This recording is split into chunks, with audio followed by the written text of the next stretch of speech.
Kelompok 5 yang beranggotakan Sherly Anggraini, Ferry Mardani, Vina Nanda Sugesti.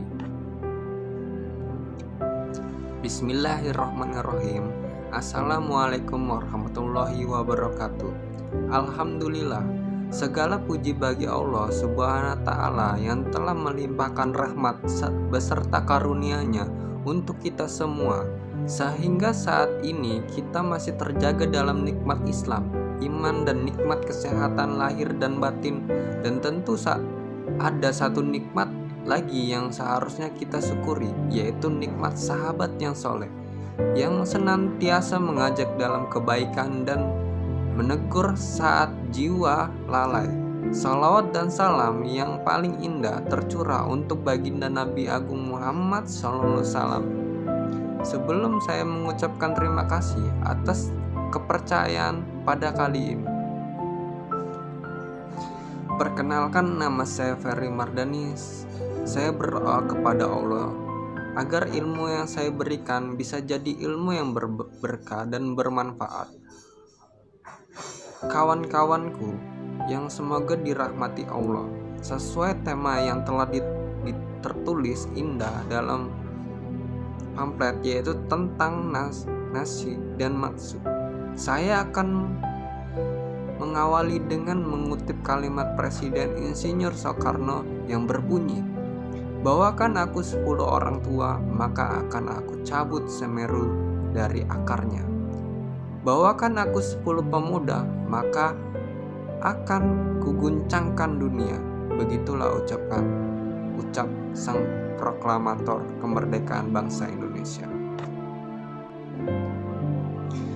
Cukup dengan 10 orang pemuda, maka dunia ini digoncangkan. Namun pemuda yang seperti apa yang sekiranya bisa jadi harapan? Apakah pemuda yang baperan? Pemuda yang susah move on? Pemuda yang menghabiskan separuh masa mudanya untuk hal-hal yang tidak bermanfaat? Pemuda yang terjebak dan terbunuh oleh virus abu-abu? Tentu tidak, kawan. Pemuda harapan umat Islam yang akan kelak mampu memberikan kontribusi untuk keluarga, masyarakatnya, bangsa, serta negaranya adalah mereka yang memiliki karakter yang kuat serta terbimbing oleh nilai-nilai ajaran Islam. Baiklah teman-teman, saya akan memaparkan materinya. Nasik mansuk, pengertian nasik, pengertian mansuk, rukun dan syarat sah nasik, bentuk-bentuk nas, macam-macam nasik mansuk, perbedaan pendapat ulama terhadap nasik mansuk. Pengertian nasik secara etimologi, nasik mempunyai beberapa pengertian, yaitu antara lain menghilangkan atau ijalah, penggantian atau tabdil, pengubahan atau tahwil, yang pemindahnya atau naqs. Sesuatu yang menghilangkan, menggantikan, mengubah, dan memindahkan disebut nasik. Ada empat makna nasik. 1. Ijalah, menghilangkan, menghapuskan. 2. Tabdil, penggantian. 3. Tahwil, pengubahan, memalingkan. 4. Naqs, pemindahan. Pengertian mansuk menurut etimologi adalah dihapus, diganti, diubah, dipilih. Jadi maksud hukum syara yang dihapus, yang diganti, yang diubah, yang dipindahkan, sehingga maksud adalah objek hukum syara oleh subjeknya. Rukun syarat-syarat naqs.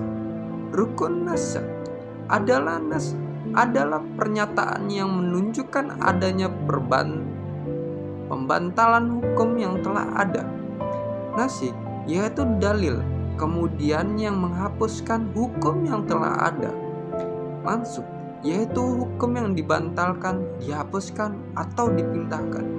Mansuk yaitu orang yang dibebanin hukum.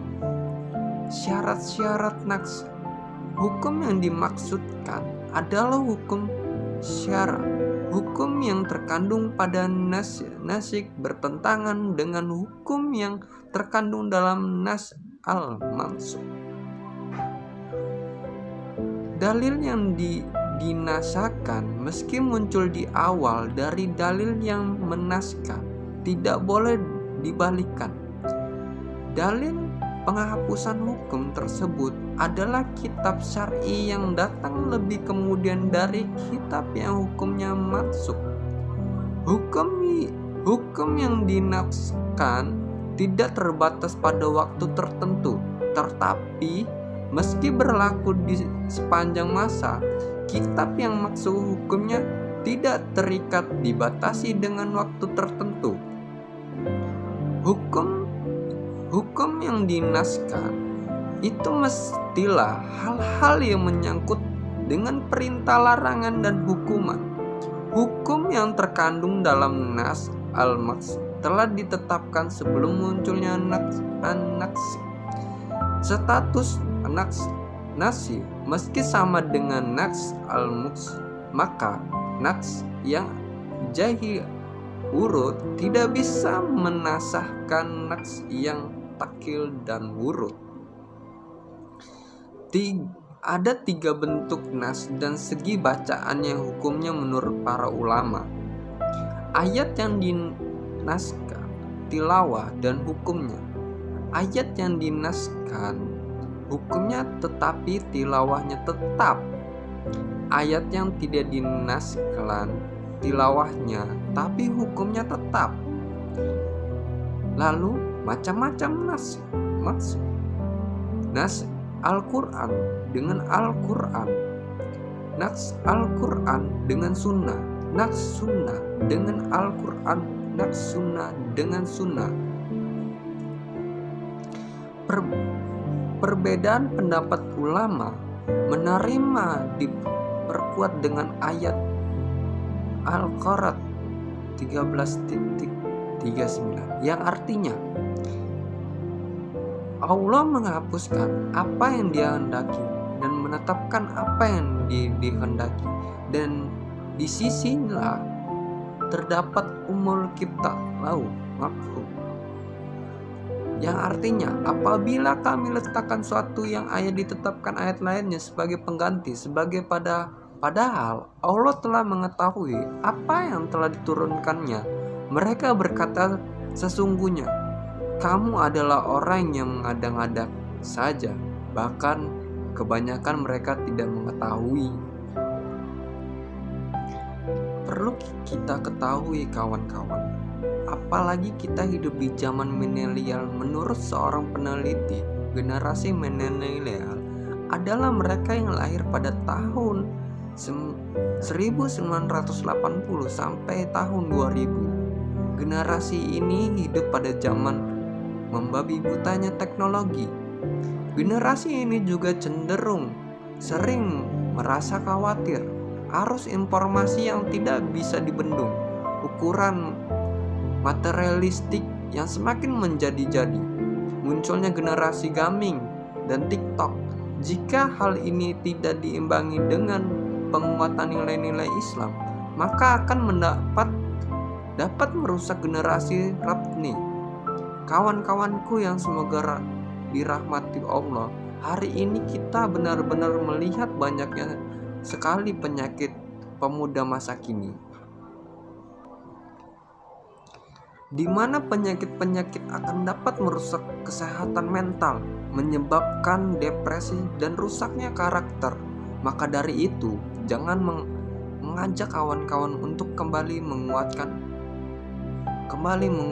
akidah, memperbaiki ibadah yang akan melahirkan kemuliaan akhlak generasi Islam idaman. Ramaikan kembali masjid-masjid kita, hadirlah majelis-majelis kajian bersama para ulama, giatlah dalam menuntut ilmu agama, rajinlah membaca Al-Quran, karena dengan hati akan terasa tentram, otak akan lebih cerdas, dan kehidupan akan diberkahi. Isi pagi dengan tahajud, isi pagi dengan duha, dan malam dengan salat tahajud. karena setiap amal soleh akan membawa pada kejayaan hidup dunia akhirat.